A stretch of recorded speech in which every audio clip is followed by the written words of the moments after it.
ഇപ്പോൾ ലൈവില് സാബുവിന് roast ചെയ്യാനായിട്ടൊരു task big boss കൊടുത്തു. പക്ഷേ സാബു അണ്ണൻ റോസ്റ്റ് ചെയ്തില്ല. സാബുവിനെ അറിയാവുന്നവർക്കറിയാം, പുള്ളിയെ റോസ്റ്റ് ചെയ്യണമെന്ന് വിചാരിച്ചു കഴിഞ്ഞാൽ ഭയങ്കര കൊടൂരമായിട്ടൊക്കെ ചെയ്ത് കളയും. അതായത് പറയേണ്ട കാര്യമില്ലല്ലോ. പക്ഷെ സാബു അണ്ണൻ ചെയ്തില്ല. അത് പുള്ളിയുടെ ഒരു നേച്ചറാണ്. പുള്ളി കഴിഞ്ഞ തവണ ഇതുപോലെ ഗസ്റ്റായിട്ട് വന്നപ്പോഴും പുള്ളി കണ്ടസ്റ്റൻസിന്റെ കോൺഫിഡൻസ് കളയുന്ന രീതിയിൽ അങ്ങനെ ഒരുപാട് എടുത്തിട്ട് അലക്കാറില്ല. ബിഗ് ബോസ് തേച്ചൊട്ടിക്കാൻ പറഞ്ഞു തന്നെയാണ് വിട്ടതെന്നാണ് തോന്നുന്നത്. പക്ഷെ സാബു അണ്ണൻ ഇവരുടെ മിസ്റ്റേക്സ് ഒക്കെ പറഞ്ഞു കൊടുത്തു. ചെറിയ രീതിയിലൊക്കെ അവിടെ ഇവിടെയൊക്കെ പറഞ്ഞു.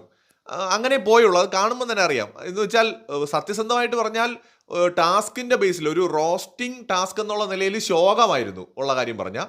പക്ഷെ പുള്ളി അത് പിന്നീട് പറയുന്നുണ്ട്. എനിക്കൊന്നും പറയാൻ തോന്നുന്നില്ല. നിങ്ങളെ വന്നിട്ട് സംഭവം ഒന്നാമത് സാബു അണ്ണൻ എല്ലാ എപ്പിസോഡുകളും കണ്ടിട്ടില്ല.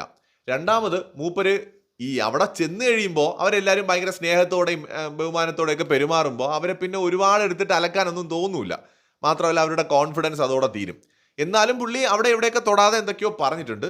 അതിന് മറുപടി പറയാനുള്ള അവസരം കണ്ടസ്റ്റൻസിനും ഉണ്ടായിരുന്നു. അതിന് അത്യാവശ്യം നന്നായിട്ട് മറുപടി പറഞ്ഞു. അക്ബർ വളരെ നന്നായിട്ട് മറുപടി പറഞ്ഞു കേട്ടോ സാബുണ്ണന്. ഞാനത് എന്താണെന്നുള്ള പറയുന്നില്ല, നിങ്ങൾ ലൈവ് കണ്ടവർക്ക് മനസ്സിലാവും. ബാക്കി എപ്പിസോഡിൽ കാണാം. അപ്പോഴല്ലേ അതിൻ്റെ ഒരു രസം. അത്യാവശ്യം നന്നായിട്ട് തന്നെ നമ്മുടെ അക്ബർ പറഞ്ഞിട്ടുണ്ട്. ആര്യൻ വളരെ നന്നായിട്ട് തന്നെ സംസാരിച്ചിട്ടുണ്ട്. അനീഷ് അനീഷ് പറഞ്ഞ എല്ലാ കാര്യങ്ങളോടും യോജിപ്പില്ലെങ്കിലും മറുപടി വളരെ നന്നായിട്ട് പറഞ്ഞിട്ടുണ്ട്.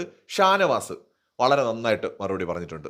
ഇവർ ഇത്രയും പേര് വളരെ നന്നായിട്ട് പറഞ്ഞിട്ടുണ്ട്. ബാക്കിയുള്ളവർ മോശമാണെന്നല്ല, ആദിലെയും വലിയ കുഴപ്പമില്ലാതൊക്കെ പറഞ്ഞു. ബാക്കി എല്ലാവരും, അതുപോലെ നെവിനും കുഴപ്പമില്ലാതൊക്കെ മറുപടി പറഞ്ഞിട്ടുണ്ട്. ഇവരെല്ലാവരും പറഞ്ഞ അഭിപ്രായങ്ങളോട് എനിക്ക് യോജിപ്പാണെന്നല്ല ഞാൻ പറഞ്ഞത്. പക്ഷെ അവർ മറുപടി വളരെ നന്നായിട്ട് ഭംഗിയായിട്ട് പറഞ്ഞു എന്നുള്ളതാണ്. അവരെക്കുറിച്ച് പറഞ്ഞതിനുള്ള ഒരു മറുപടി ഉണ്ടല്ലോ, അവരുടെ ഒരു വേർഷൻ, അത് നന്നായിട്ട് അവതരിപ്പിച്ചു. അതാണ് ഉദ്ദേശിച്ചത്. കൂടുതൽ അപ്ഡേറ്റ്സുമായി വീണ്ടും വരാം.